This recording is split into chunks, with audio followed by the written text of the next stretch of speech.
Hi everyone! Ito pang Mr. Gami Republic Channel. Nagbibigay tips tungkol sa pagre-repack ng mga gummy candy at iba-ibang klaseng mga kutkutin. Ang re-repackin natin ngayon, tamarind candy, hot and spicy flavor. Ang kilo ng tamarind candy ngayong August 2024, 100 pesos presyong Divisoria, Manila. Guys, bago natin ilagay sa plastic, kailangan tatagtagin muna natin ganyan para kumiwalay ang asukal sa sampalok. Yan Ang gagamitin natin plastic, 5x7 para sa 20 pesos lang. Kailangan lang bibilisan natin ang ating pagre-repack para hindi siya maglusaw ang kanyang tamarind candy, guys. Kailangan tatagtagan natin ng asukal para humiwalay ang kanyang candy, guys, sa asukal. At saka bago naman natin to i-sell, lalagyan ulit natin ng asukal yan para sa kanyang nagpapasarap sa kanya, guys. Yan Ang 1 kilo, guys, kailangan makagawa tayo ng mga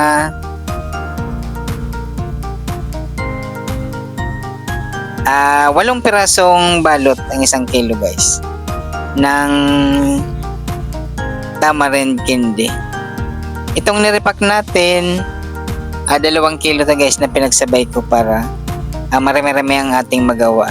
Ito, guys, pwede naman tayo gawa nito ng mag-umpisa tayo ng kung naghanap tayo ng mga ekstrang pagkakakitaan. Itong mga kagaya nitong sampalok o anumang mga kutkutin, pupunta lang tayo ng mga palengke na malapit sa ating mga lugar. Hanapin lang natin ang mga nagpwesto ng mga kutkutin. Mas maganda yung nag-wholesale, guys. Doon tayo pupunta para makakatipid tayo ng presyo, guys. Kung andito man tayo sa Metro Manila, pwede rin tayong pumunta ng Divisoria, Manila, o di kaya sa mga palengke na malapit sa ating mga lugar.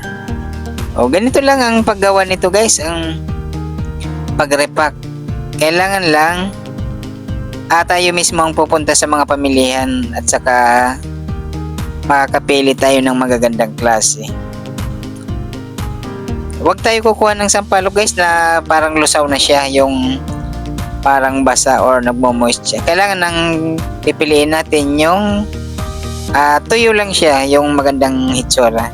Kagaya niyan, At saka pag nailagay natin siya sa plastic, ilalagay din natin yung asukal na pinagpagpagan natin.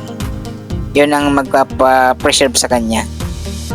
Kung sa mga bahay man tayo, guys, pwede natin gawin ng mga ganito. Di-display lang natin sa labas ng ating bahay o sa mga bintana. Mas maganda wag natin lalagyan ng screen. Ayan lang natin na kitang-kita sa labas itong kahit anong mga kutkutin na pwede nating tinda or i-display. Ito, bago naman natin to i-sell, bibilangin muna natin kung magkano ang ating puhunan at saka kung magkano ang ating gustong tubo. Pwede yan bawasan or pwede naman yan dagdagan pagka nabilang na natin ng ating nire-repack, guys. Yan madali lang to kasi bibili lang tayo ng mga kutkutin at saka i-repack lang natin. Yun na, pwede na tayong kumita. Ayan, guys, bago natin yan i-sell, kailangan bibilangin muna natin yan bago pwede naman yan natin bawasan or dagdagan. Simple lang ang ating basta't may puhunan lang tayo. Kahit kunti lang muna ating puhunan, magmumultiply din yan, guys, pagka maging mabilis sa ating mga lugar. Ganyan lang ang ating mga, pwede nyo rin panoorin dito sa ating channel. Marami tayong mga video dito patungkol sa mga pagre-repack ng mga iba't ibang klaseng mga kutkutin. Ito ang pagsasabitan lang natin nito, guys. Alamre lang yung dito natin sa alamre isasabit para maganda tingnan yung mga nakasabit, pwede rin naman sa mga basket natin i-display.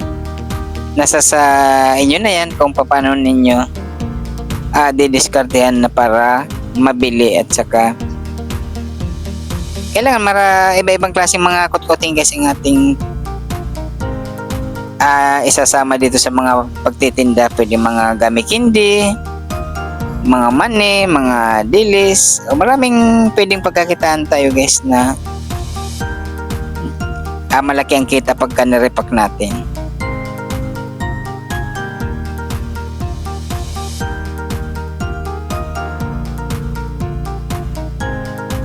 Ito kahit nagtatrabaho tayo, pwede natin to gawin ng mga ganito. I-alok lang natin sa ating mga kaibigan or ating mga katrabaho.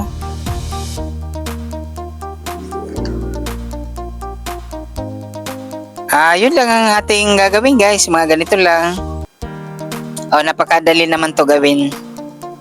Basta lahat mayroon tayong basta importante tayo mismo pupunta sa mga pamilyahan. Pipili tayo ng mga magagandang klaseng mga kotkotin tulad nitong nirepack natin na sampalok. Iba-ibang klaseng mga flavor nito guys.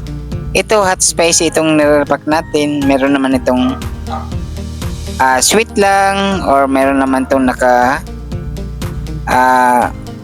asin nang nakalagay. Itong sa akin isa lang yung hot spicy. Ganyan lang ang pinaglalagyan natin guys. Alam rin lang yan. Depende na sa inyo kung gaano kahabang alam rin na gagamitin ninyo.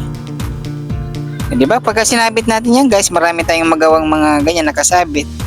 Maganda tingnan yan. Kitang kita sa labas ng ating mga kababayan. At saka sila na mismo ang pipili at kukuha ng kanilang mga bibilin. Guys, nagpapasalamat ako sa lahat ng mga subscribers at lahat ng mga nanonood sa ating video, Mr. Gummy Republic Channel. Thank you guys! Kung magustuhan niyo itong ating mga video, please subscribe at gawin niyo rin para kayo din ay kumita. Thank you guys! Bye!